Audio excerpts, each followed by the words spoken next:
Okay dear students, good evening, how are you. तो हम लोग कल्चर पर जिस पॉइंट पर थे वहीं से आज आगे बढ़ेंगे। लेकिन आपको याद है कि पहले हम लोग 5 क्वेश्चंस करते हैं, उसमें आप लोग बहुत अच्छा परफॉर्म करते हैं। तो चलिए पहले वो 5 क्वेश्चंस को हम लोग कवर करते हैं। निम्नलिखित में से किस वंश के शासक ने मथुरा के माट नामक स्थान पर एक मंदिर का निर्माण कराया जिसमें स्वयं राजा की प्रतिमा स्थापित की जाती थी। Choice A Satavahana, choice B Kushan, choice C Shaka, choice D गुप्त। ट्राई करिए मैं स्टूडेंट्स, उस दिन मैंने आपको पर्याप्त हिंट दिया हुआ था। मुझे लगता है कि इस क्वेश्चन में आपको दिक्कत नहीं होगी।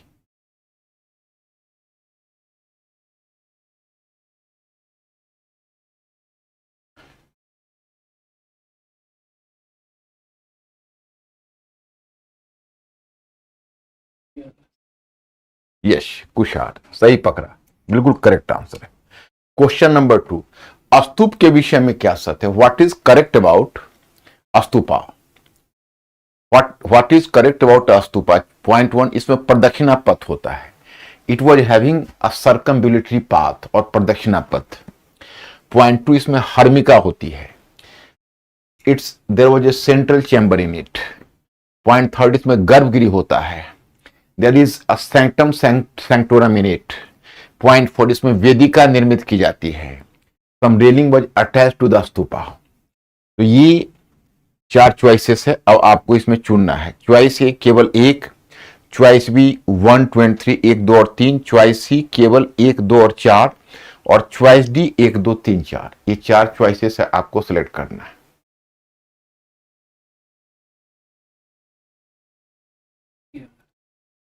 Choice number C is the correct answer. Yes, पकड़ लिया, ये लोग बहुत अच्छा परफॉर्म कर रहे हो। क्वेश्चन नंबर 3, चैत्य के विषय में क्या सत्य है? 1, यह भिक्षुओं का निवास स्थल था। 2, इसके केंद्र में एक स्तूप होता था। 3, इसे पहाड़ों को काटकर बनाया जाता था। अब इसमें आपको सिलेक्ट करना है correct answer. It was a dwelling house for Monks. 2, in its center there was some stupa was constructed at point 3. इसे पहाड़ों को काट कर बनाया जाता था। It was rock cut in shape. अब चॉइस ए केवल 3, only 3, चॉइस बी केवल 2 और 3, only 2 and 3, चॉइस सी केवल 1 और 3, 1 and 3, only 1 and 3, D 1, 2 and 3।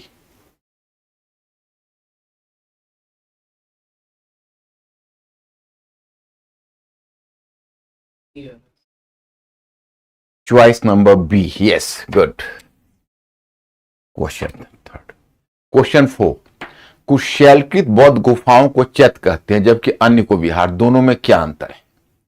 मतलब यू विल फाइंड देयर कि some rock cut caves were chaityas and others viharas. What is the difference between the two? A, विहार पूजा स्थल होता है जबकि चैत्य बौद्ध भिक्षुओं का निवास स्थल। विहार is you can say a sacred place and or a place for worship, while chaityas are the dwelling house for monks. Point B, चैत्य पूजा स्थल होता है जबकि विहार बौद्ध भिक्षुओं का निवास स्थान। चैत्य is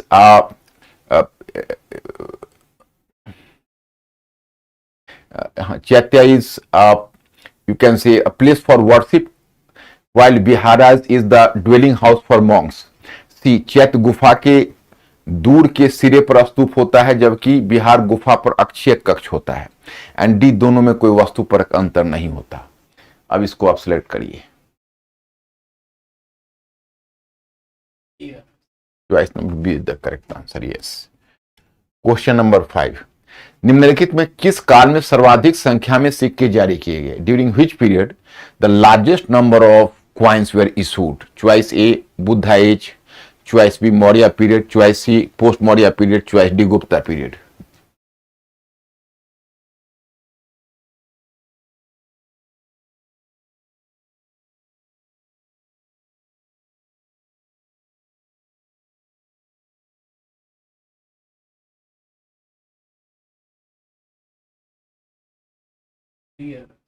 no, C, largest number of coins during post-Maurya period and the largest number of gold coins during Gupta period.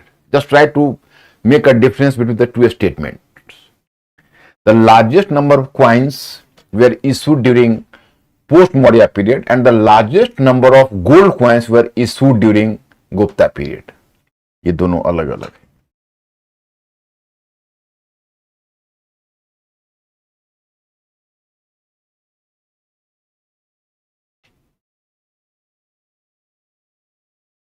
Okay, choice number C is the correct answer. अब ये हो गया, हमको leave it.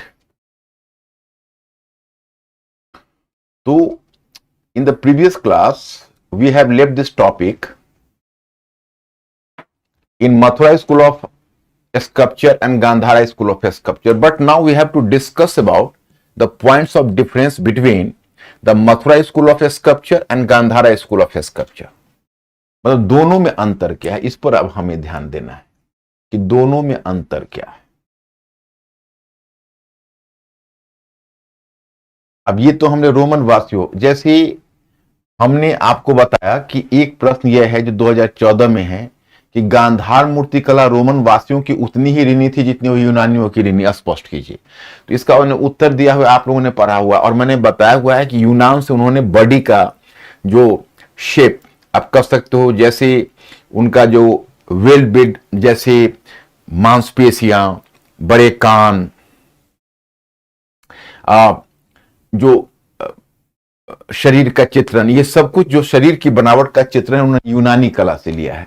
और रोमन कला से क्या लिया है, भारी साज सज्जा, the heavy dress, the jewelleries, means की the jewelleries with cosmetic purpose. For example you know कि they were taking the crown. For example, they are taking the, you can say, earrings. They were taking here the, you know, the necklace. तो ये सब जो कुछ एक चीजें थी स्वर्ण आभूषण, वो स्वर्ण आभूषण उनका रोमन कला से है. और इसके बाद जो they were just wearing gown, चोगा पहनते थे, और चोगा में जो फोल्ड है वो चोगा के फोल्ड्स पर आप रोमन कला का इंपैक्ट देखोगे. So this is the point here. अब जैसे यहां पर पूछा जा रहा है गांधारी कला में, गांधारी कला में मध्य एशियाई एवं यूनानी बैक्टीरियाई तत्वों को उजागर कीजिए. ये तो मैंने पीछे आपको बता दिया हुआ है. अब मथुरा और गांधार कला शैली में अंतर के बिंदु को देखिए. देखिए जो गांधार कला है, that was, you can find the trace of Gandhara art of sculpture in Taxila and nearby region. जो तक्षशिला और उसके आसपास के क्षेत्र, वहां पर आपको गांधार कला का साक्ष्य मिलेगा. अगर आप मथुरा कला को देखोगे तो मथुरा कला मथुरा, आगरा और आसपास के क्षेत्र में अवस्थित था. दोनों का भूभाग में भी अंतर था. फिर मथुरा कला में ब्राह्मण, बौद्ध और जैन तीनों से संबंधित है, लेकिन जो गांधारा कला है it was exclusively associated with Buddhism. मतलब कि जो गांधार कला है वो मुख्य रूप से बुद्धिज्म से ही, बौद्धपंथ से ही जुड़ा हुआ है. थर्ड है कि गांधार कला में कच्चे माल के रूप में, कच्ची सामग्री के रूप में गहरे नीले रंग का प्रयोग होता था, जबकि मथुरा कला में लाल, चिन्हित लाल पत्थर का प्रयोग होता था. चिन्हित लाल पत्थर, that is called the spotted red sandstone. तो ये दोनों का प्रयोग होता था. अब गांधार कला का दृष्टिकोण यथार्थवादी था. यथार्थवादी जो मूर्तियों की बनावट में देखोगे, शरीर की यथार्थ बनावट, जिसमें केश विन्यास, जिसमें कपड़े पर जो फूल पड़े हैं, वह भी आपको गांधार कला में दिखेंगे. और मथुरा कला में कपड़े शरीर से चिपके हुए हैं. और जो मूर्ति है उसकी मूर्ति, जैसे आप, मैं मथुरा कला की मूर्ति आपको बता रहा, जैसे मथुरा कला की मूर्ति आप देखोगे तो मैं आपको दिखाता हूं. जैसे ये है, अब मथुरा कला की मूर्ति देखिए, कपड़े शरीर से चिपके हुए हैं. इसमें शरीर की बनावट पर विशेष बल नहीं है. इसमें विशेष बल किस चीज पर देखिए, यानी मूर्ति के चेहरे पर आध्यात्मिकता दिखाने में. आध्यात्मिकता मतलब कि spirituality has to be reflected on the face of the statue. And particularly you can say even the eyes are half closed. जो आंखें हैं वो आंखें अर्धमुनित हैं. तो जो मूर्तियां हैं, मूर्तियों के चेहरे पर, उसकी आंखों में जो आध्यात्मिकता दर्शाई जा रही है, that is the specific feature of Mathura कला.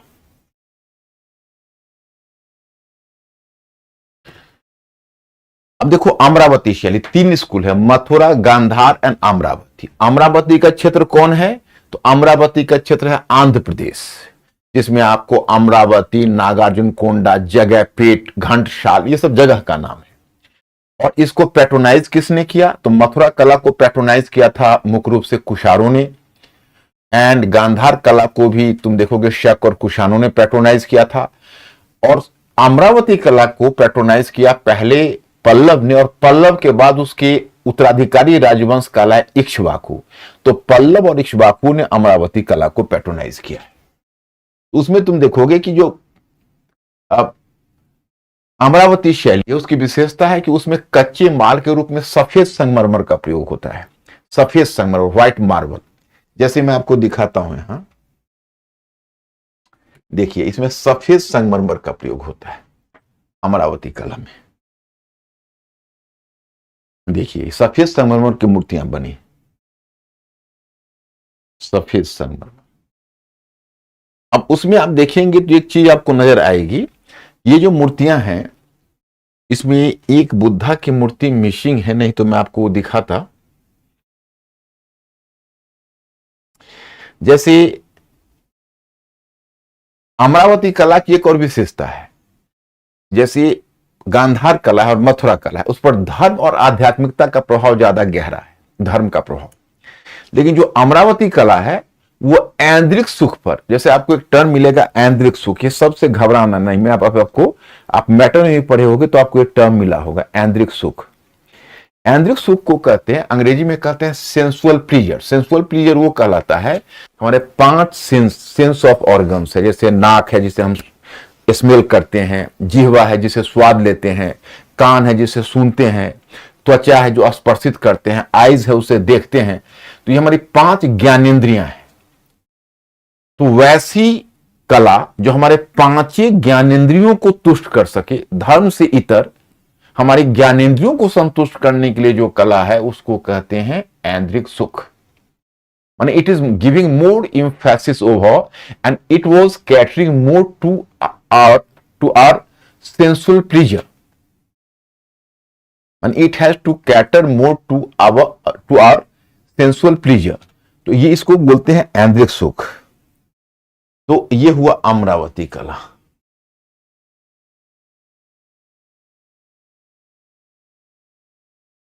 अब देखिए गुप्तकालीन मूर्तिकला। गुप्तकालीन मूर्तिकला को देखो, आपको एक टर्म आता है क्लासिकल।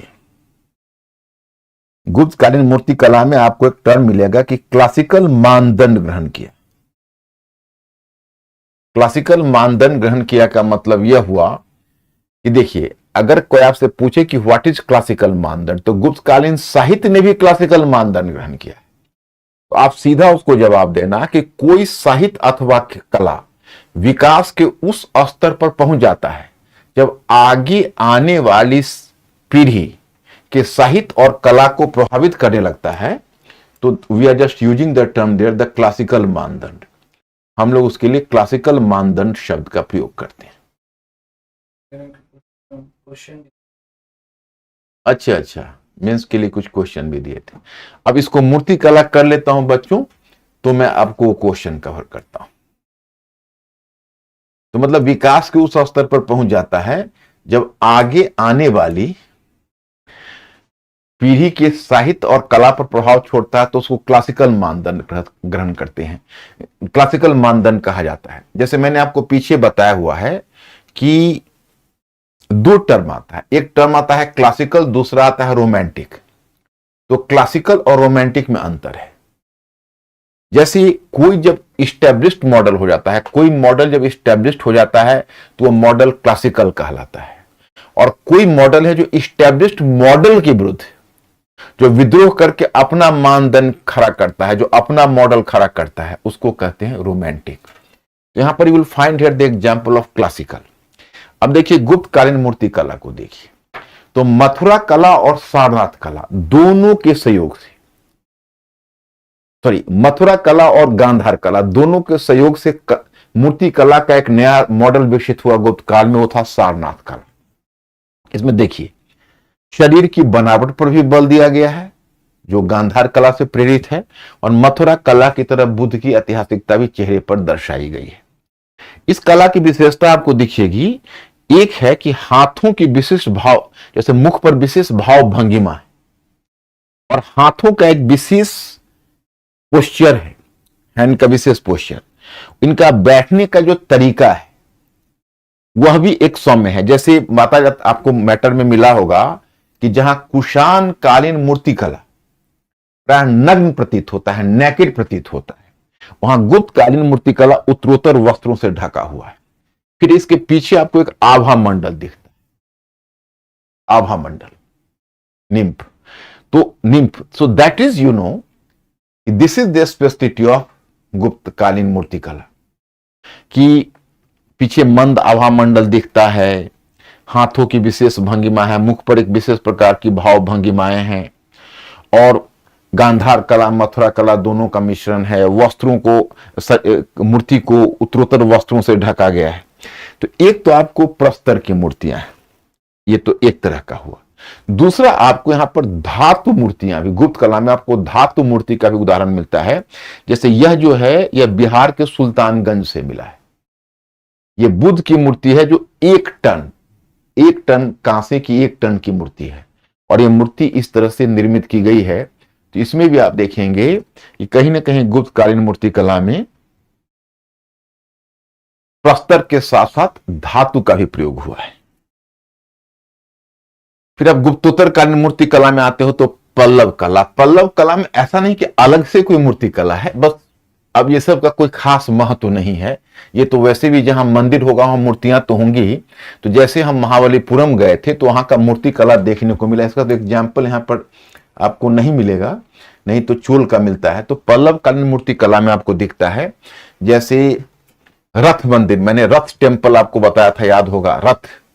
रथ शैली के टेम्पल किसने बनवाए, जरा टाइप करो तो। हालांकि आप लोग तो प्रीलिम्स का इतना बढ़िया क्वेश्चन सॉल्व करते हो, आप इसको बता दोगे, मेरा विश्वास है।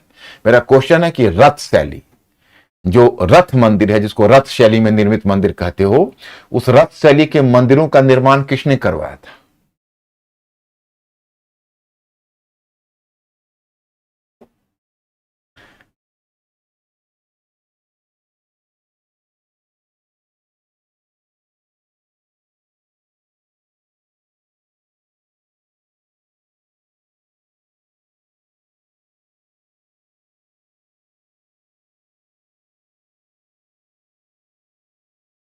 कैसे आपने ये क्वेश्चन कैसे गलत कर दिया? आप लोग तो बहुत अच्छा जानते हो। मैंने रथ शैली के मंदिर, यहां तो आप मंदिर तो हटा दिए होगे ना। मैंने नरसिंह वर्मन की बात नहीं की थी, याद करिए, मैंने आपको नरसिंह वर्मन कहा था ना। मैंने आपको पल्लव शासक नरसिंह वर्मन का 8 रथ बताया था, फिर याद करो। जैसे मैंने आपको चालुक्य कला बताया, वहां पर रथ शैली के मंदिर की बात कर रहा हूं, तो मैंने आपको चालुक्य कला बताई थी, याद करिए। और चालुक्य कला के बाद, और फिर मैं कल ऐसा करता हूं कि दूसरे दिन मैं फिर टेम्पल्स पर कुछ क्वेश्चन लाता हूं। मुझे लगता है कि टेम्पल्स वाले में शायद तुमको कोई कंफ्यूजन है, उसको दूर करता हूं। मैं टेम्पल्स के लिए मेंटली प्रिपेयर्ड रहना, और आप लोग उसको रिवाइज कर लेना। जैसे गुप्त कालीन जब मंदिर बताए, उसके बाद हम चले आए गुप्तोत्तर में, तो पल्लव और चालुक्य 2 बताए। तो चालुक्य का वेसर शैली का क्षेत्र है। वेसर शैली की आधारभूत संरचना चालुक्य ने तैयार की, और द्रविड़ शैली की आधारभूत संरचना पल्लवों ने तैयार की। तो पल्लवों में मैंने पहली शैली महेंद्र वर्मन शैली कही, जो मंडप प्रकार के मंदिर है।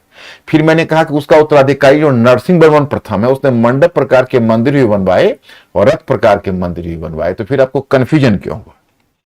मतलब मंडप प्रकार के मंदिर भी उसने बनवाए हैं और रथ प्रकार के मंदिर भी बनवाए हैं। तो मंडप और रथ, तो उस रथ में जो नरसिंह वर्मन प्रथम ने जो रथ बनवाए हैं, वो 8 बड़े बड़े रथ बनवाए हैं, जिसमें मैंने आपको बताया था कि सबसे बड़ा रथ धर्मराज रथ है, फिर भीम रथ, फिर अर्जुन रथ, फिर नकुल सहदेव रथ, फिर द्रौपदी रथ, फिर गणेश रथ, फिर भिडारी रथ, फिर बलई कुट्टंग रथ। तो रथ तो मैं वहां पर, मैं उम्मीद कर रहा था ये क्वेश्चन तो आप लोग बिल्कुल चुटकी बजाते कर दोगे, प्रीलिम्स में इतना डिफिकल्ट क्वेश्चन आप करते हो, तो मैं उम्मीद कर रहा था। क्या चलो, तो गुप्तोत्तरकालीन मूर्ति कला में आप जो पल्लवों का जो रथ मंदिर है, उसी रथ मंदिर में आप बहुत सारी मूर्तियां देखोगे। आप पल्लव कालीन मंदिर में बहुत सारी मूर्तियां देखोगे। जैसे द्रौपदी की जो रथ है, द्रौपदी रथ, उसमें दुर्गा की मूर्ति है। और जैसे अलग अलग रथों में अलग अलग देवताओं की, कहीं शंकर की मूर्ति है, एक रथ में तो स्वयं नरसिंह वर्मन प्रथम की मूर्ति है। इस प्रकार से बहुत बेहतर प्रकार के प्रस्तर की मूर्तियां बनाई। अब जब चोल कालीन मूर्ति कला देखोगे, ये और भी विकसित है। ये शिव पार्वती की प्रस्तर की मूर्तियां मिलेगी दोनों रूपों में। कार्विंग्स के रूप में, कार्विंग्स का मतलब है कि जो दीवार पर ही खुदी हुई मूर्तियां हों, और दूसरा तो स्कल्पचर के रूप में जो अलग से प्रस्तर की मूर्तियां बनी है, जैसे मैं आपको दिखाता।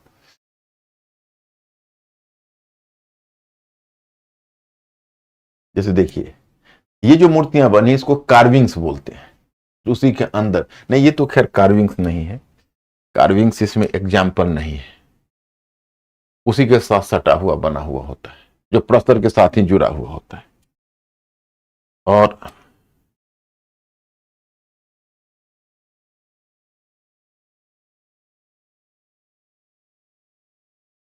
जैसे देखो,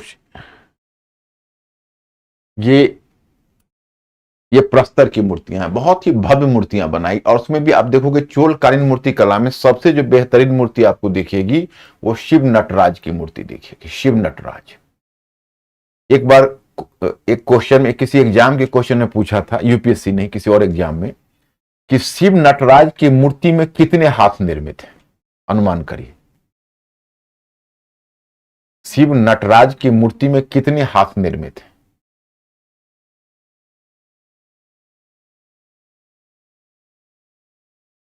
बताइए, आप लोग टाइप करिए, देखता हूं। चॉइस ए 4, ने चॉइस ए 2, चॉइस बी 4, चॉइस सी 8, चॉइस डी 16।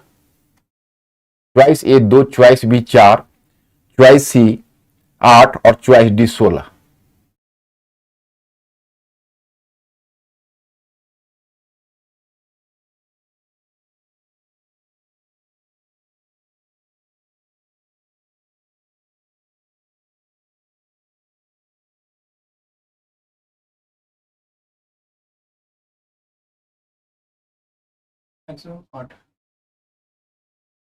काउंट कर लो, मैं दिखा देता हूं।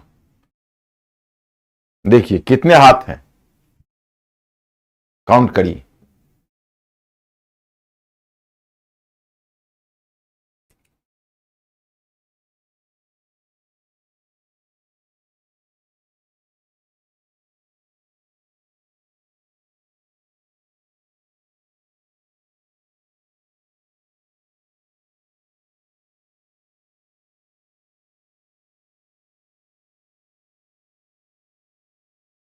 कितने आ रहे हैं आप?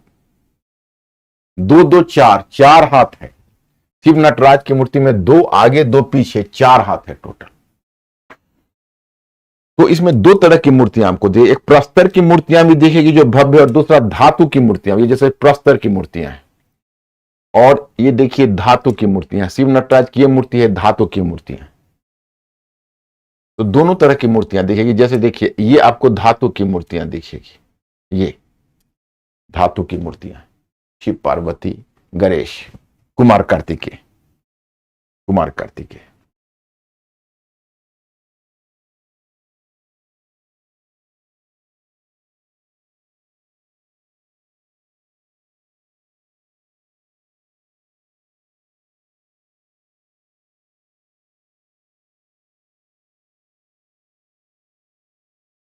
पल्लव, अब ये पाल कालीन मूर्ति कला, पाल कालीन 9वीं सदी में, 9वीं 10वीं सदी में पालों ने शासन किया था पूर्वी भारत में, बंगाल में, जिसने बौद्ध धर्म को संरक्षण दिया था।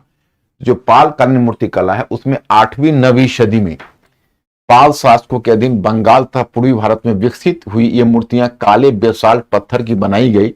इस काल की मूर्ति कला से जुड़े हुए 2 महान कलाकारों को संरक्षण मिला। ये कलाकार थे धीमन और विथपाल। जैसे आप ध्यान रखना, जब पाल कालीन मूर्ति कला की बात हो तो उसमें कच्चे माल के रूप में काले बेसाल्ट का प्रयोग हुआ है। जो मूर्तियां बनी है वो काले बेसाल्ट का बनी है, और वही मूर्तिकार का नाम लिखा हुआ है धीमन और विथपाल। ये 2 महत्वपूर्ण मूर्तिकार थे उस काल में। तो मूर्ति कला पर तो फिलहाल इतना ही। अब इनका कौन सा क्वेश्चन था, थोड़ा सा अंकुर याद दिलाओ तो, मेंस का।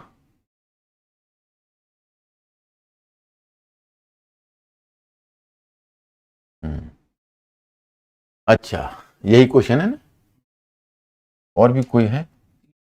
तीन थी।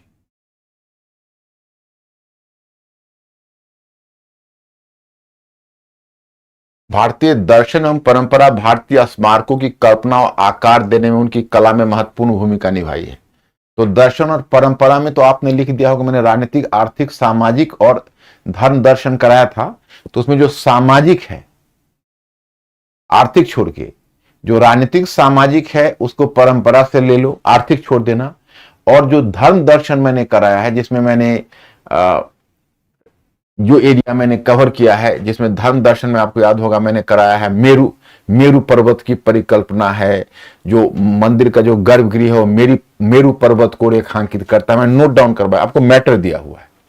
और जो गर्भगृह है उसके चारों ओर, जो गर्भगृह के चारों ओर जो प्रदक्षिणा पथ वृत्ताकार बना हुआ है, वह वृत्ताकार प्रदक्षिणा पथ है, वो कहीं ना कहीं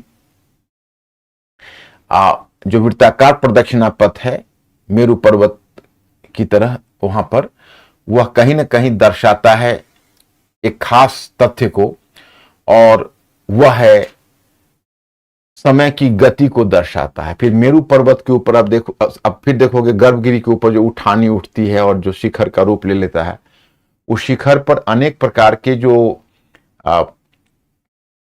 अनेक प्रकार की मूर्तियां बनी हुई है। वो मूर्तियां किसकी है, तो आकाशचारी, जैसे परी है, गंधर्व है, आदि है, जो आकाशचारी हैं, उन आकाशचारी की मूर्तियां बनी हुई है। और वह मूर्तियां कहीं ना कहीं उसका संबंध उस लोक से जोड़ता है। तो मंदिर अपने आप में पूरी तरह से तुम कहोगे तो एक धार्मिक आध्यात्मिक जगत का प्रतिनिधित्व करता है। और उसमें जो मूर्तियां हैं वो धर्म का प्रतिनिधित्व करता है। जैसे कोई शिव पार्वती की है तो कोई विष्णु की है, तो विष्णु, शिव, दुर्गा, सूर्य, ये विभिन्न देवताओं की मूर्तियां बनी है, जो कोई ना कोई समुदाय का या शासक के धार्मिक विश्वास को दर्शाता है। और उधर जो दर्शन का पक्ष हो, दर्शन का पक्ष वही है। तो ये तो मैंने आपको बताया, तो उसी को आप नोट डाउन कर लिए होंगे। और शैलकृत स्थापत्य भारतीय कला एवं इतिहास के ज्ञान के अति महत्वपूर्ण स्रोतों में से एक का प्रतिनिधित्व करता है, विवेचना कीजिए। ये आपको पूछा हुआ है 2020 में। और अशोककालीन गुफा वास्तुकला ने भारतीय गुफा वास्तुकला की एक नवीन दिशा एवं गति दी, टिप्पणी कीजिए। तो आप लोग ये बताइए इसमें से कौन सा क्वेश्चन मैं कवर कर दूं, 1 2 3 है, आप लोग डिसाइड करके बताइए कौन सा क्वेश्चन मैं कवर कर दूं।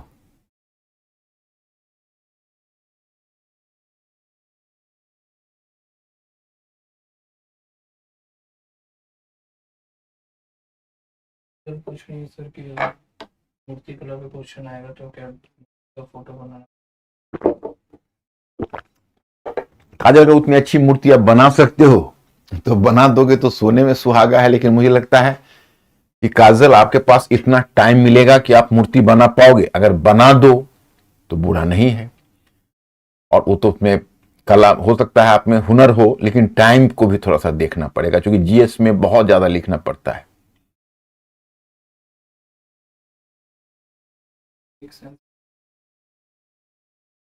मतलब 2 और 3 दोनों में मिक्स है।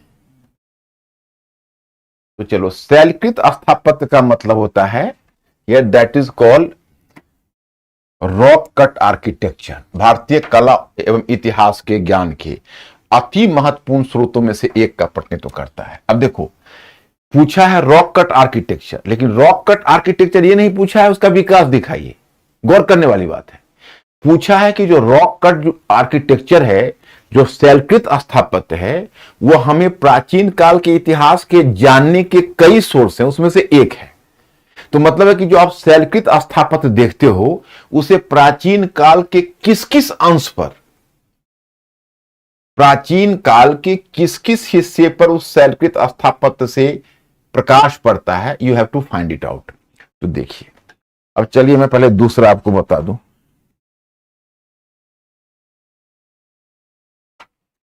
रवि को थोड़ा पढ़ने वढ़ने के लिए दो, तो जो कुछ तुम देख के बता दोगे, कुछ जो हाथ में वो लिया हुआ है मोबाइल।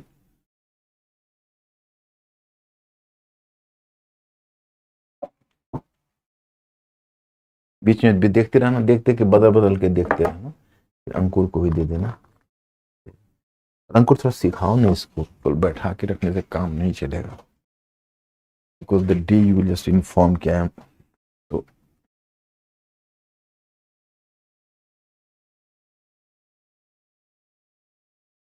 शैलकृत स्थापत्य भारतीय कला एवं इतिहास के ज्ञान के अति महत्वपूर्ण स्रोतों में से एक का प्रतिनिधित्व करता है। विवेचना कीजिए।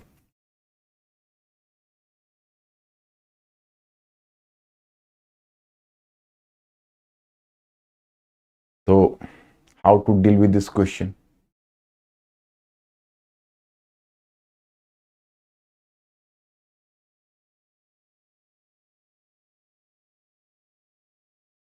देखिए,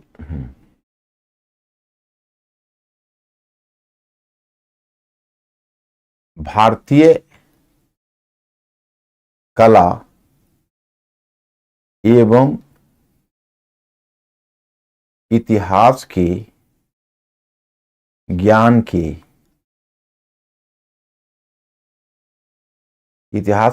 के कई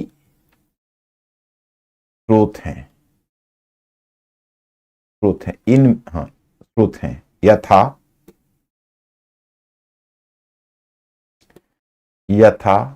साहित्य से भी हमें कला का ज्ञान मिलता है।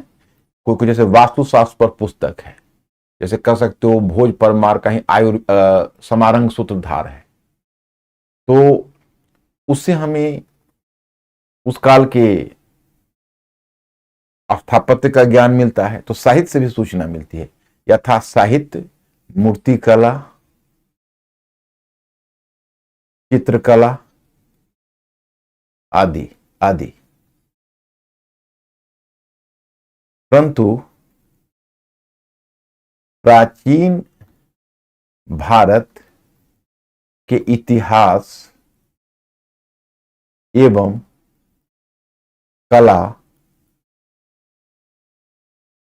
कला के विषय में जानकारी प्राप्त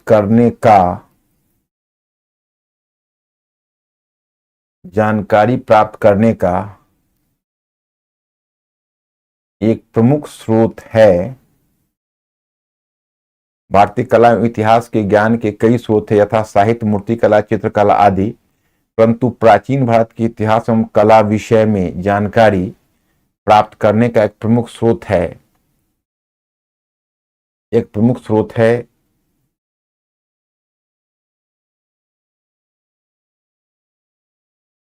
शैलकृत स्थापत्य, रॉक कट टेम्पल। शैलकृत स्थापत्य का मतलब रॉक कट टेम्पल स्थापत्य।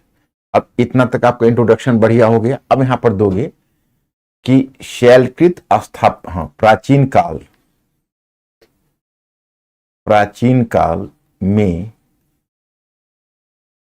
काल में हमें शैलकृत स्थापत्य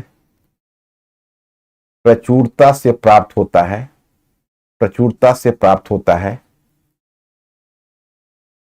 है जो अशोककालीन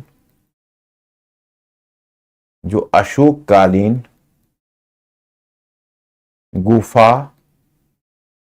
Ravi keep eyes over this गुफा वास्तुकला की तरफ प्रचुरता से प्राप्त होता है, जो अशोककालीन, and you have to pay attention to this website as well. Okay, स्थापत्य प्रचुरता से प्राप्त होता है अशोककालीन गुफा से लेकर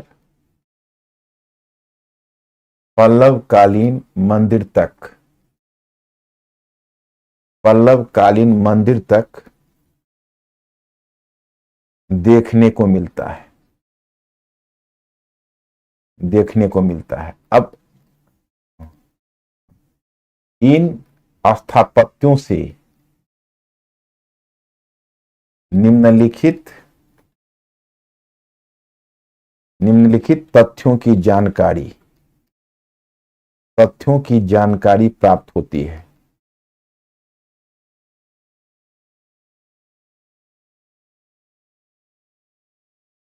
निम्नलिखित तथ्यों की जानकारी प्राप्त है। अब इन स्थापत्यों से आपको किस बात की जानकारी प्राप्त होती है? तो निम्नलिखित तथ्यों की जानकारी प्राप्त होती है। कौन कौन सा तथ्य, उसको देखो। तो अब यहां पर तुम इसको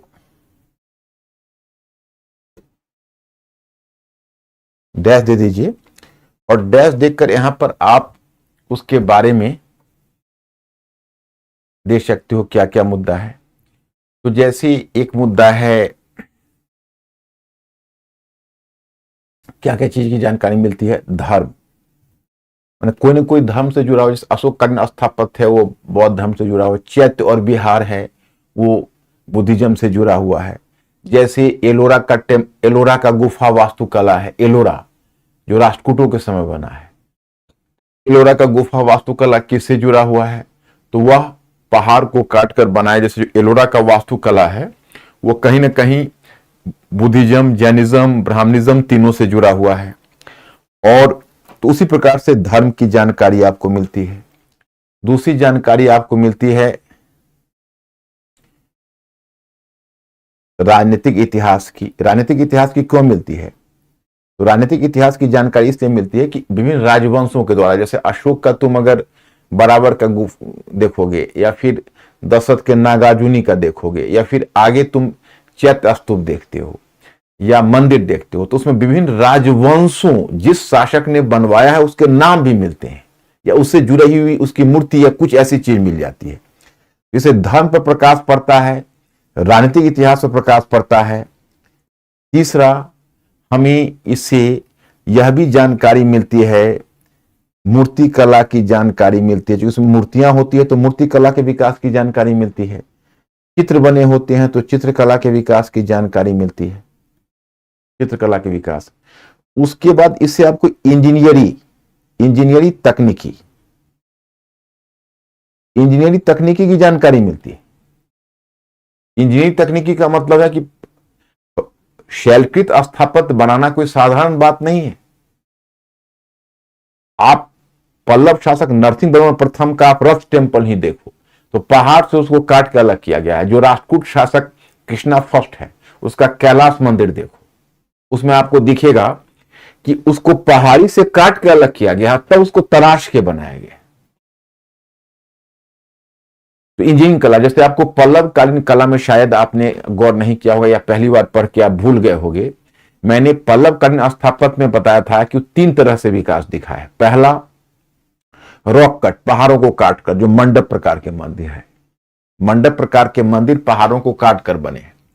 फिर मैंने आपको बताया जो रथ प्रकार के मंदिर है वह पहाड़ों को तराश कर बने।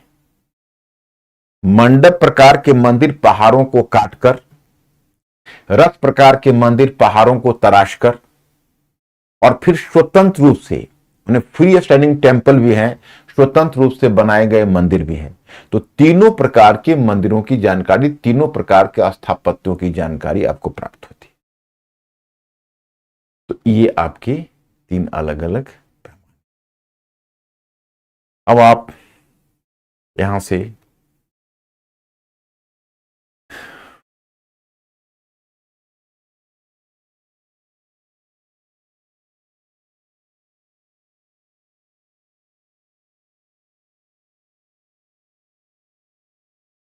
अब ये हुआ मूर्तिकला। अब देखिए, अब यहां से हम आपको दूसरा क्वेश्चन पर ले चलते हैं। देखो, इसको थोड़ा थोड़ा दो दो पंक्तियों में लिखना पड़ेगा तो इस क्वेश्चन का उत्तर पूरा हो जाएगा। अंकुर जरा पूछो तो इनसे कि ये क्लियर हुआ? अंकुर, टेक इट, पूछो तो क्लियर हुआ?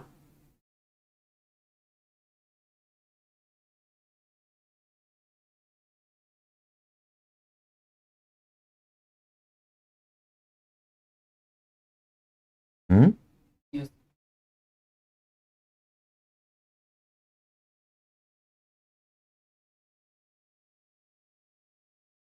ओके।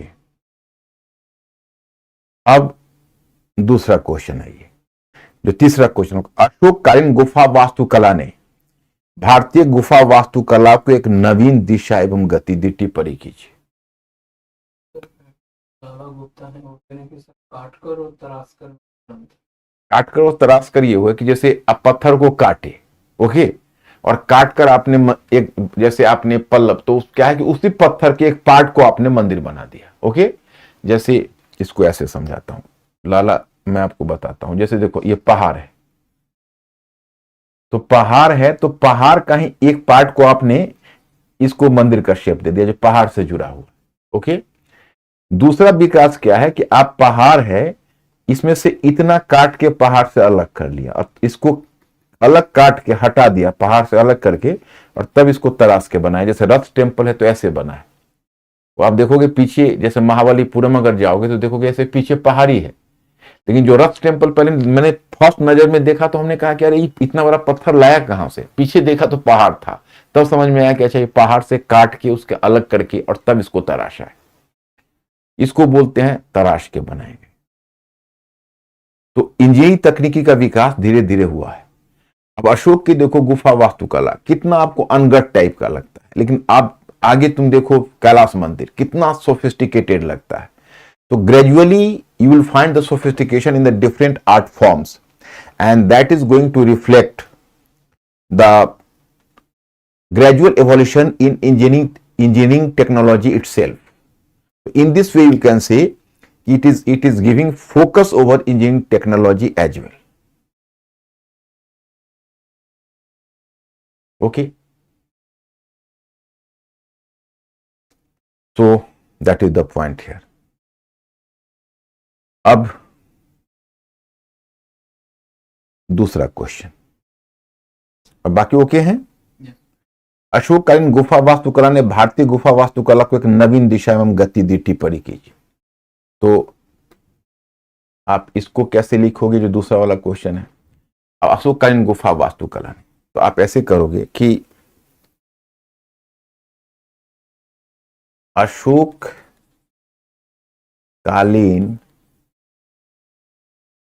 गुफा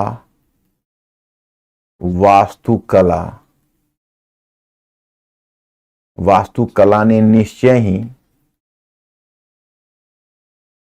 भारतीय कला के इतिहास में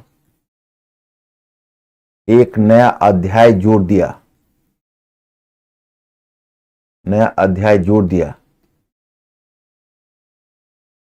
क्योंकि आगे बड़ी संख्या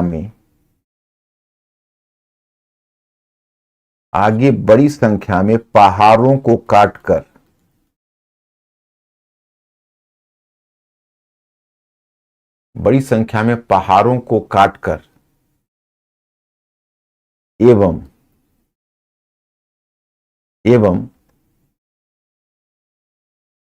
एवं तराश कर बेहतर किस्म के स्थापत्य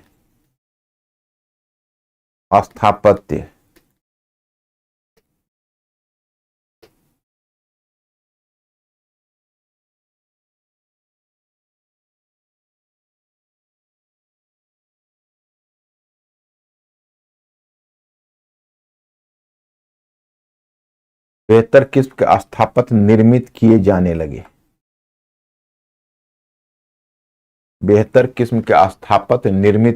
लगे। तो मेरे विचार से इसको तो आप भली भांति अच्छे ढंग से कर लोगे, इसमें आपको कोई ऐसा डाउट नहीं नजर आएगा। तो आपकी अच्छी शुरुआत हो गई। अब आप थोड़ा सा लिख सकते हो कि यद्यपि अशोककालीन वास्तुकला अभी अनगढ़ था, बहुत विकसित नहीं था, क्योंकि उसके मुख को आयताकार काटा जाता था और अंदर की तरफ खोदकर एक कमरा बनाया जाता था, लेकिन आगे चलकर उसका विकास हमें उसके बाद देखो, तुम्हारे दिमाग में एक इमेज होना चाहिए। मैं हमेशा किस बात पर बल देता हूं कि आप तुरंत हिम्मत हार जाते हो क्वेश्चन को देखकर। मैं कहता हूं कि तुमको हमने जब इंटीग्रेटेड पढ़ाया है, तो इंटीग्रेटेड तो इसी मकसद से पढ़ाया है कि आप उसके ग्रेजुअल एवोल्यूशन को अपने दिमाग में ला सको, आप ला सको कि जब आप उसको पढ़ते हो तो एक के बाद दूसरा, जैसे एक के बाद दूसरी मंजिल आगे बढ़ती चलती है, उसी प्रकार से आप देखोगे कि एक पीरियड में कुछ विकास है, दूसरे पीरियड में कुछ विकास है, तीसरे पीरियड में विकास है, चौथे पीरियड में, तो सभी के बारे में डिटेल्स में तो नहीं लिख सकते हो, लेकिन थोड़ा सा वहां से सोचकर रेफरेंस तो निकाल लो और रेफरेंस निकाल के दिखा दो। जैसे अब इसके बाद दिखाओगे आगे मौर्योत्तर काल में या ईसा की आरंभिक शताब्दियों में पहाड़ों को काटकर बेहतर किस्म के चैत्य और विहार बनाए जाने लगे। अब दो तीन नाम दे दो। सातवाहन काल में नासिक, पितलखोरा,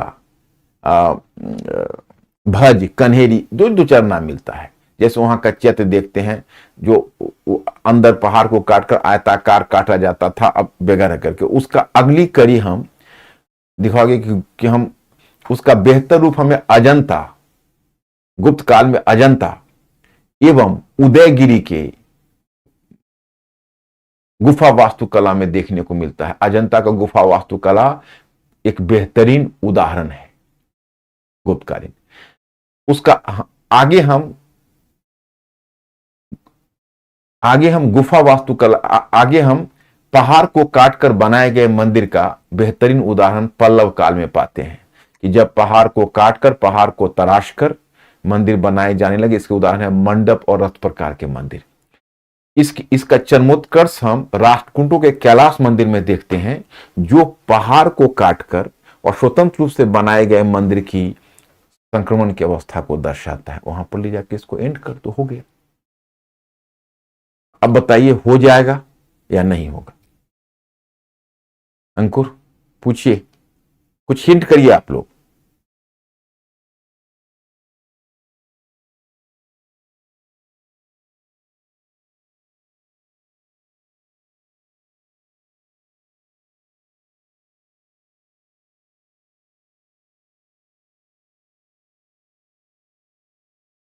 हो जाए? ओके। सो अब आते हैं मूर्ति कला, तो आपने देख लिया।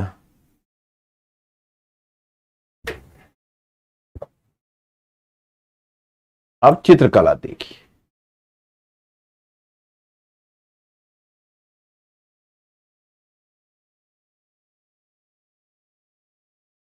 अब चित्रकला देखिए। देखिए, मतलब चित्रकला के इतिहास पर थोड़ा सा प्रकाश डालिए।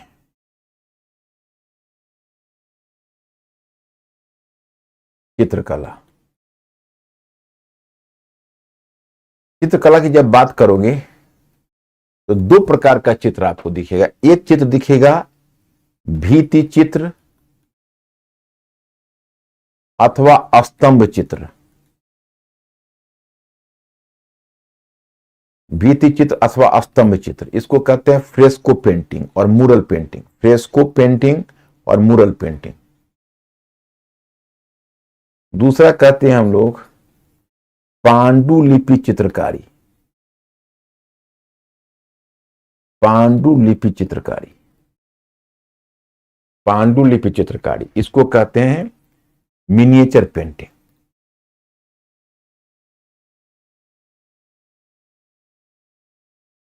इसका एग्जाम्पल क्या है? Miniature painting. जैसे पहला है भित्ति चित्र अथवा स्तंभ चित्र, ये फ्रेस्को पेंटिंग है। और दूसरा हम देखते हैं कि पांडुलिपि चित्रकारी है। पांडुलिपि चित्रकारी को कहते हैं मिनिएचर पेंटिंग। तो my point is my friends, ancient time में तो मिनिएचर पेंटिंग की जस्ट आप इक्का दुक्का एग्जाम्पल देखोगे। 10वीं सदी से 10वीं सदी के बाद आप मिनिएचर पेंटिंग का विकास देखोगे, अन्यथा नहीं। अब जब कहोगे सबसे मुख्य इस काल की जो पेंटिंग्स होगी वो फ्रेस्को पेंटिंग होगी, यानी भित्ति चित्र अथवा स्तंभ चित्र।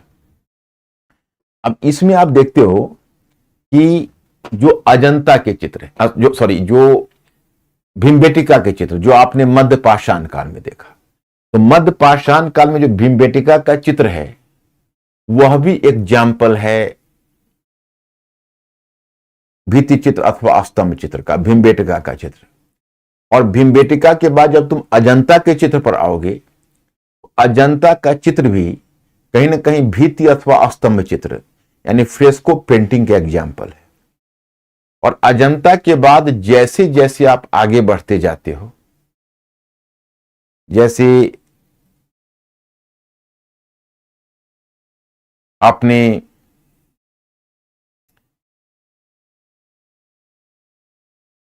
भित्ति चित्र अथवा स्तंभ चित्र में फ्रेस्को पेंटिंग का, you have found here the example of fresco painting, you know.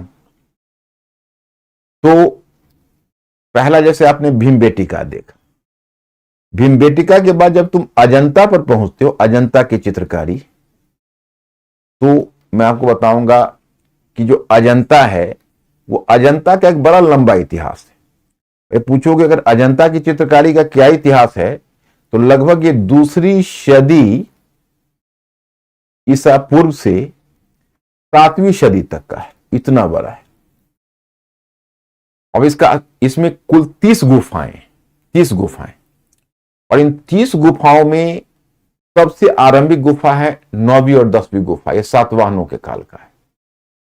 तो इसका एक बहुत लंबा, उसका फिर सातवाहनों का योगदान है, गुप्तों का योगदान है, चालुक्यों का योगदान है, वाकटकों का योगदान है, आगे राजपूतों का भी योगदान है। सो बहुत बड़ा आपको दिखेगा। अब अगर आपको एक बात मैं पूछना चाहता, मैं एक प्रश्न कर रहा हूं, आप लोग उस प्रश्न पर ध्यान देना। अगर आपसे पूछा जाए कि अजंता निम्नलिखित में किसके लिए जाना जाता है, माने अजंता निम्नलिखित में किस कला, अजंता निम्नलिखित में किस प्रकार की कला का प्रदर्शन करता है? पॉइंट ए वास्तुकला, पॉइंट 2 मूर्तिकला, पॉइंट 2 चित्रकला, पॉइंट 3 चित्रकला। तो चॉइस ए केवल 3, चॉइस बी 2 और 3, चॉइस सी 1 और 3, चॉइस डी 1, 2 और 3।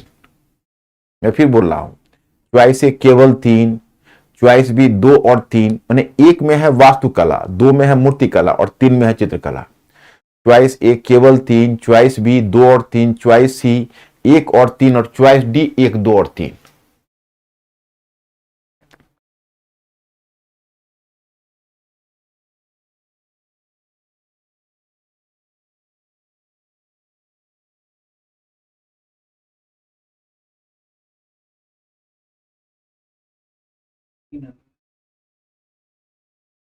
देखो, शिकारी आएगा, जाल बिछाएगा, दाना डालेगा।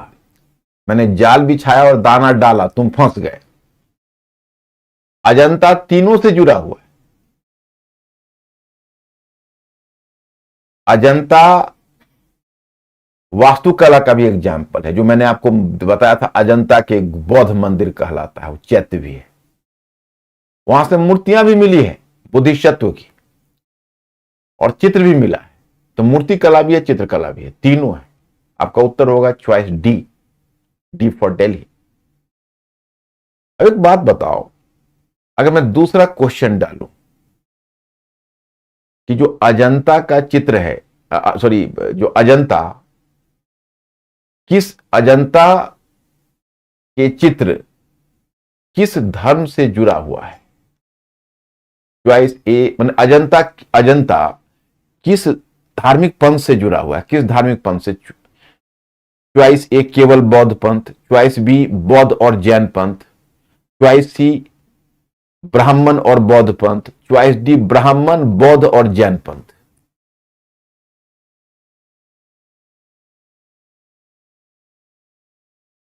किस धार्मिक पंथ से जुड़ा है? चॉइस ए केवल बौद्ध पंथ, चॉइस बी बौद्ध और जैन पंथ, चॉइस सी ब्राह्मण और बौद्ध पंथ, चॉइस डी ब्राह्मण बौद्ध और जैन पंथ।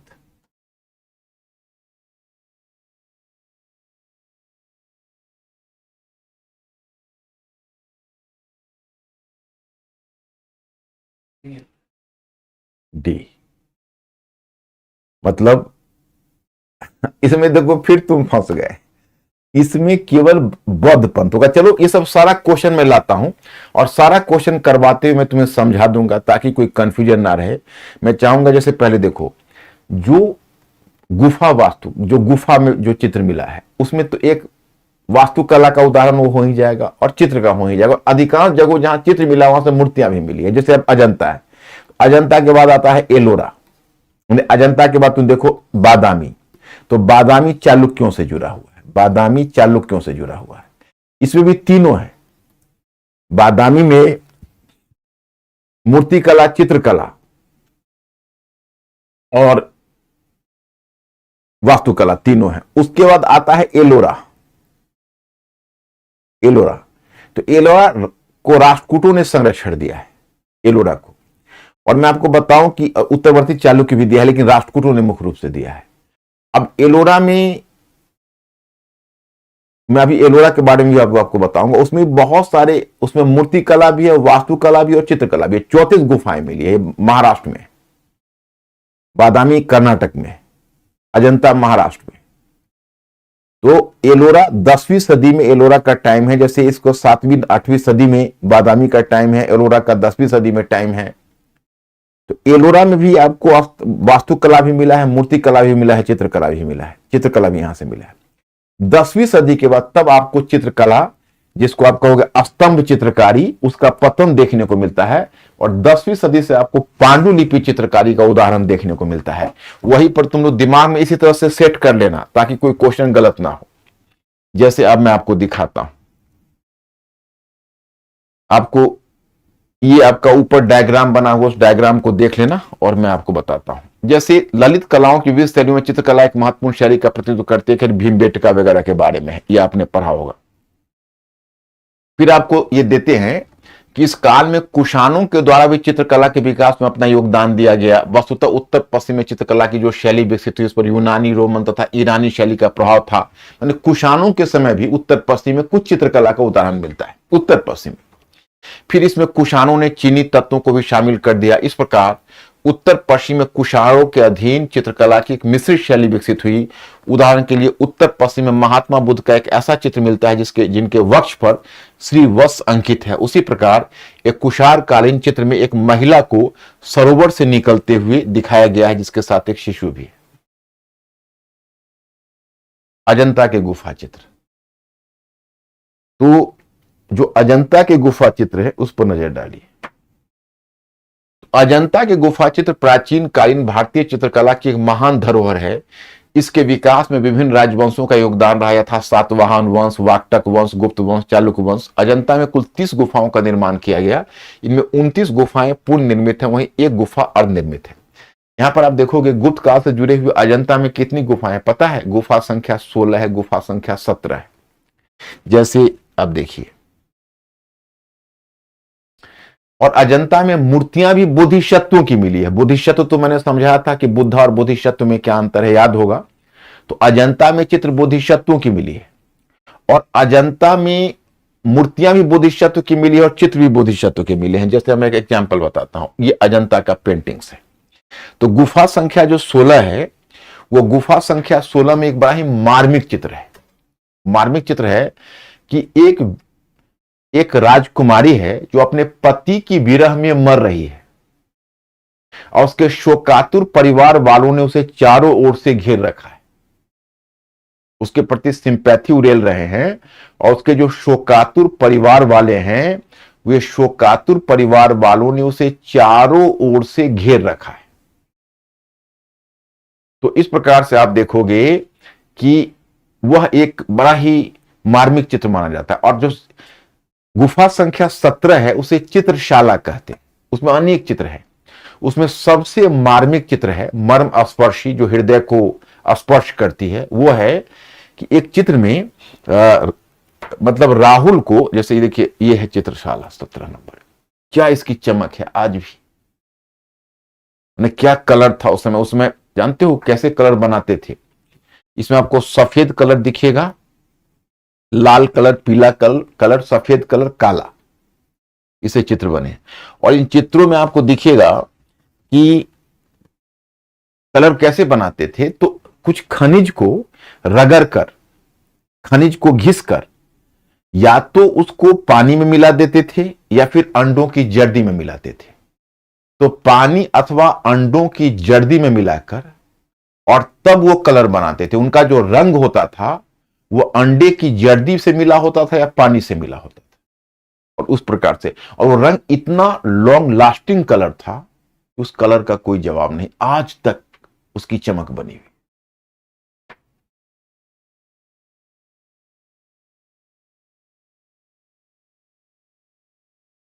ये बाघ चित्रकला है, अजंता चित्रकला में जैसे उनका चित्रशाला जो 17 नंबर चित्र है, वो 17 नंबर उसको चित्रशाला बोलते हैं। उसकी विशेषता क्या है पता है? उसमें एक चित्र में बुध को यशोधरा, उनकी जो पत्नी है, वो अपने बेटे को गोद में राहुल को लेकर आई है, और वह बुध को राहुल को अर्पित कर रही है।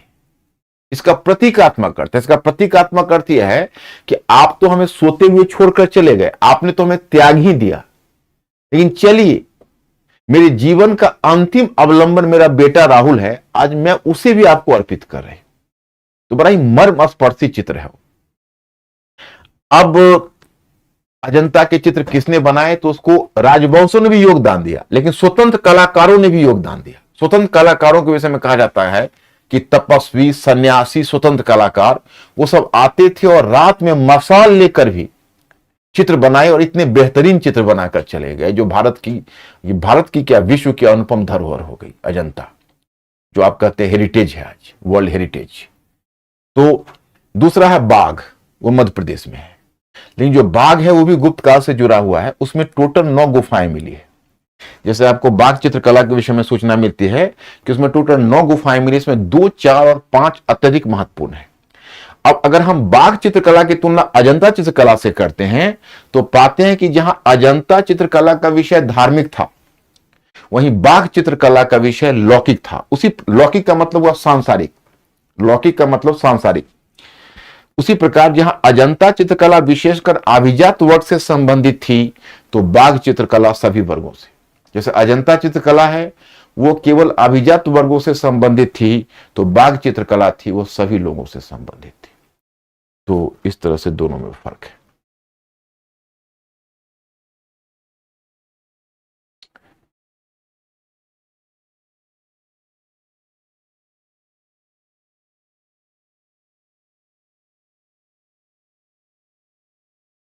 बादामी चित्रकला का विकास चालुक्य शासकों के अधीन हुआ था।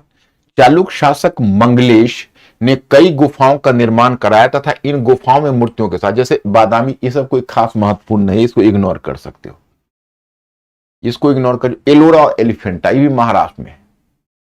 तो एलोरा के तो 34 गुफाएं हैं जो मैंने आपको बताए, और उन गुफाओं को किसने बनवाया है? तो मुख्य रूप से राष्ट्रकूटों का योगदान है, और उनमें ब्राह्मण, बौद्ध और जैन तीनों का योगदान है। महाराष्ट्र में एलिफेंटा एक अलग है। एलिफेंटा कभी अगर बॉम्बे जाओगे तो मुंबई में जो गेटवे ऑफ इंडिया है, तो उसी से स्टीमर से जाते हैं, नजदीक है एलिफेंटा।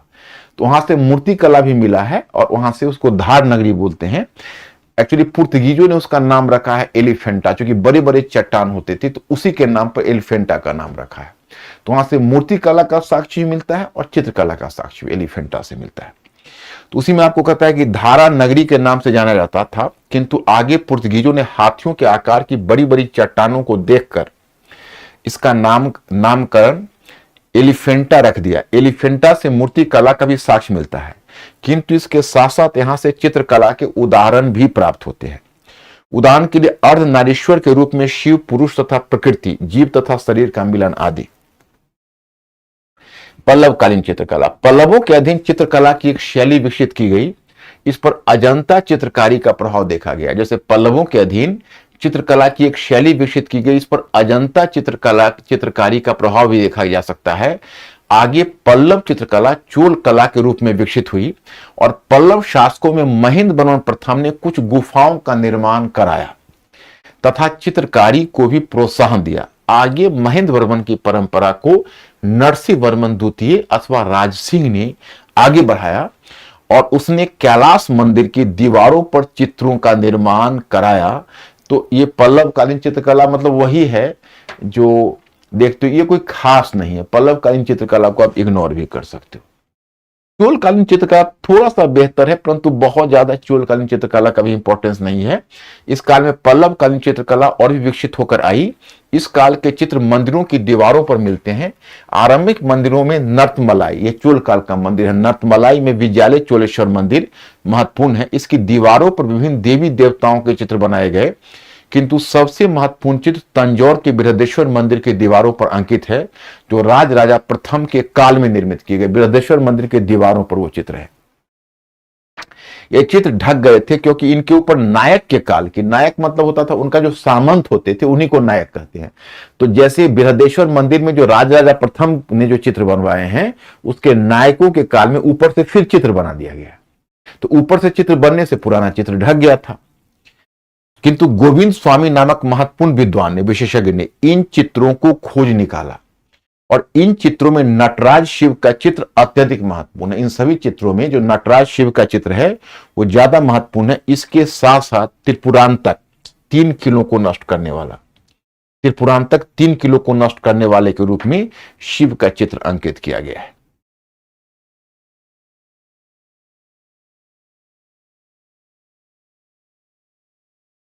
चोला fresco of dancing girls, Brihadeshwara temple, ये सब देखिए चित्र,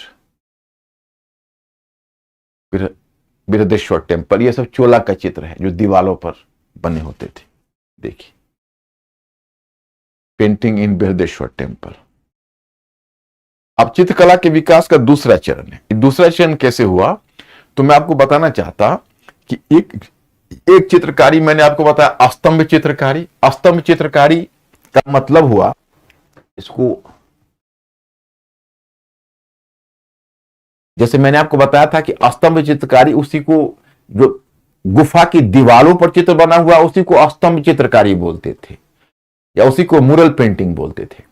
लेकिन 10वीं सदी तक एलोरा का चित्रकला में अस्तंभ चित्रकारी, एलोरा के बाद उसका पतन सा दिखता है। उसकी जगह ले लिया पांडुलिपि चित्रकारी। तो वो क्या है, तो वो तार पत्र पर, तार मतलब तार एक जो पेड़ होता है उसके जो पत्ते होते हैं उस पर चित्र बनाए जाते थे, या बुर्ज पत्र पर जो वृक्ष के जो पत्ते होते थे उस पर चित्र बनते थे। वो जो चित्र होते थे उसमें, उसको कहते हैं लघु चित्रकला। पांडुलिपि चित्रकारी का एक दूसरा नाम है लघु चित्रकला, जो तार पत्र पर बनते थे हाथ से। इसमें सबसे पहला योगदान किसका है, तो इसका योगदान है जैनियों का। ताल पत्र पर, इसको तार पत्र भी बोलते हैं, तार पत्र, जैनियों का योगदान है। इसके विकास में जैनियों का योगदान है गुजरात और बंगाल। इसका जो आरंभिक जो लघु चित्रकला का विकास हुआ, आप लोग गौर करना, प्रीलिम्स में क्वेश्चन आते रहते हैं यहां से। तो इसमें जो उनके पत्र है वो गुजरात और बंगाल के चित्रकला के प्रमुख केंद्र थे, और गुजरात जैनियों का केंद्र था। जैन चित्रकला का विकास 7वीं सदी से आरंभ हुआ। जैन चित्रकला का विकास 7th सेंचुरी से आरंभ हुआ। फिर जैन चित्रकला 9वीं से 12वीं सदी तक संपूर्ण भारत को प्रभावित करने वाली शैलियों में जैन शैली का प्रमुख स्थान है। इस शैली का प्रथम प्रमाण सीतानवासल। सीतानवासल कहां है, तो ये पल्लवों के अधीन है। जैनियों का वहां चित्र मिला है। सीतानवासल की गुफा में बनी 5 जैन मूर्तियों से प्राप्त होता है।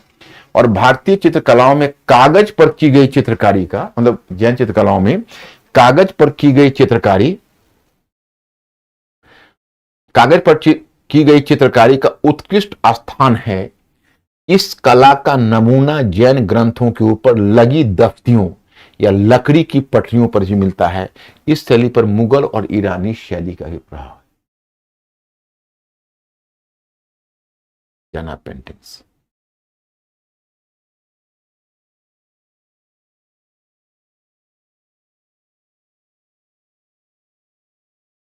सब जैना पेंटिंग्स है। ये लघु चित्रकारी का उदाहरण। अब पट चित्रकला, एक बार इसको चित्रपट भी बोलते हैं। एक बार प्रीलिम्स से पूछा था चित्रपट क्या होता है, तो जो कपड़ों पर चित्र बना हुआ उसी को चित्रपट बोलते हैं, या पट चित्र उसी को बोलते हैं जो कपड़ों पर बनाई जाती थी। तो चित्रकला की यह शैली बंगाल में विकसित हुई, कपड़ों पर चित्र बनाने की। इसका प्रसार उत्तर प्रदेश, नेपाल, तिब्बत आदि क्षेत्रों में भी देखा गया। इस चित्रकारी से जुड़े हुए महत्वपूर्ण कलाकार नीलमणि दास, गोपाल दास, बलराम दास आदि थे। इस शैली के अंतर्गत रामायण, महाभारत तथा पुराणों से संबंधित कथाओं को कपड़ों पर अंकित किया जाता था, इसलिए इसका नाम पट चित्रकला पड़ गया। पट चित्रकला। पटचित्र, गुजराती चित्रकला।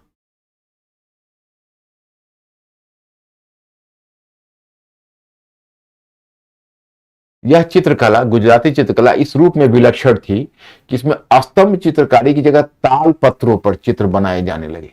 गुजराती चित्रकला में मैंने स्तंभ चित्रकारी की जगह गुजराती चित्रकला, जैसे देखो पहले जैनियों ने विकसित किया, जैनियों से फिर पटचित्र विकसित हुआ और जैनियों का प्रभाव गुजरात में देखा गया, तो वहां पर कला की गुजराती शैली विकसित हुई। तो कला की जो गुजराती शैली उसको पोथी शैली बोलते थे। पोथी शैली क्यों बोलते थे पता है?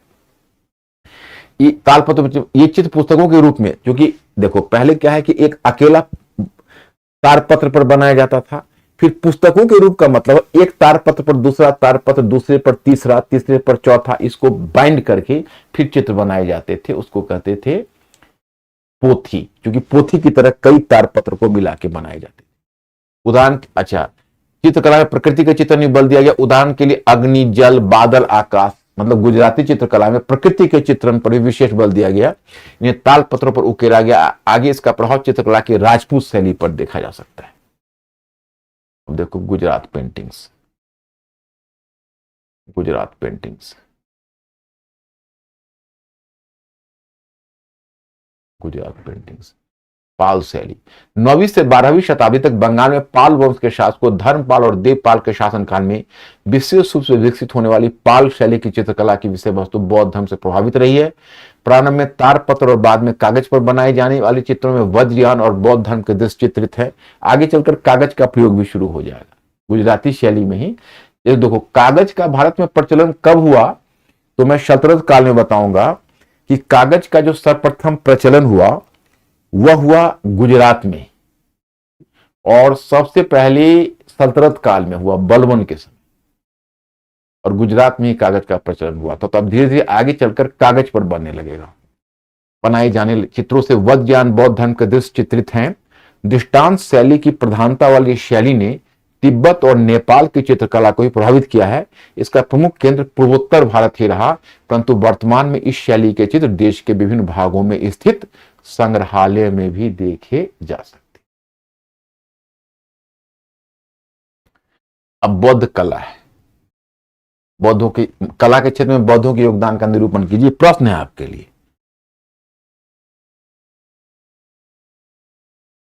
अजंता भारतीय संस्कृति की महान धरोहर है, टिप्पणी कीजिए। इसको पढ़ लीजिएगा आप लोग, ये पढ़ लीजिएगा।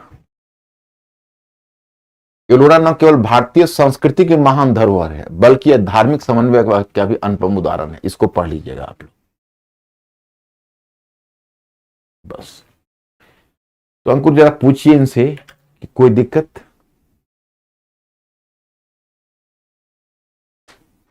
विक्रम के मधुबनी चित्र, मधुबनी चित्रकला की आगे चर्चा करें। मधुबनी चित्रकला जो होगी, जब मैं मुगल कला आपको पढ़ाऊंगा, मुगल चित्रकला, उस समय अभी मधुबनी चित्रकला की स्थिति नहीं आई। जब मैं मुगल चित्रकला पढ़ाऊंगा ना, उस समय क्षेत्रीय शैली बताऊंगा, क्षेत्रीय शैली, उसमें मधुबनी शैली आएगी। पहाड़ी शैली, कांगड़ा शैली, मधुबनी शैली, किशनगढ़ शैली, ये सब शैली आगे चर्चा होगी।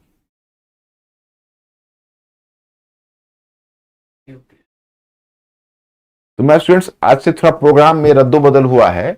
जैसे इंग्लिश मीडियम का क्लास मेरा फिर साथ साथ हिंदी मीडियम के साथ लगा है, तो अब आप लोगों का क्लास की टाइमिंग 7:50 तक होगी।